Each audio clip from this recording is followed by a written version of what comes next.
Sinibak sa pwesto ang dalawang jail guard na naka-duty ng pumuga ang 8 preso sa San Jose del Monte Police Station. Hindi pa rin nahuhuli ang 4 sa mga nakatakas na preso.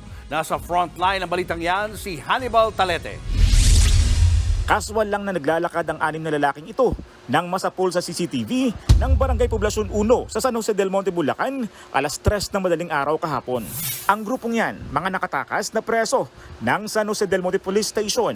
Ilang minuto lang matapos dumaan ang unang grupo. 2 pang nakatakas na preso ang nakitang kumakaripas sa parehong kalsada. Sa iba pang kuha ng CCTV, kitang sumakay sa tricycle ang 4 na preso.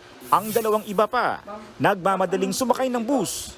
Ang natitira pang 2 pumugang preso, nakita namang naglalakad sa San Ignacio Street. Pumara sila ng jeep pero hindi sila hinintuan. Pawang mga galing sa Selda 4 ng San Jose del Monte Police Station ang mga preso. Nakatakas po ang mga preso sa pamamagitan ng pagsira doon sa bakal na harang ng bintana sa may comfort room. Yun po ay kanilang nilagari po. 5 bakal ang nilagari ng mga preso para makagawa ng lusutan.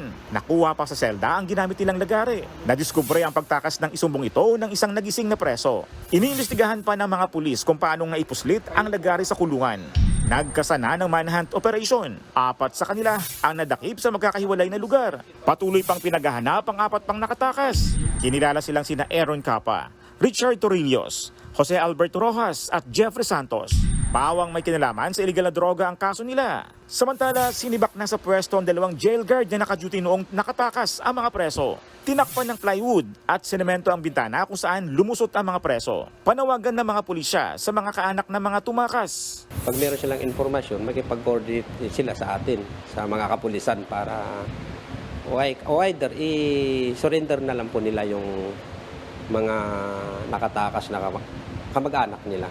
Nagbabalita mula sa frontline, Hannibal Talete, News 5. Mga kapatid, Julius Babaw po. Iba na ang may alam at may pakialam sa panahon ngayon. Para sa frontline ng mga balita, mag-follow at mag-subscribe sa social media pages ng News 5.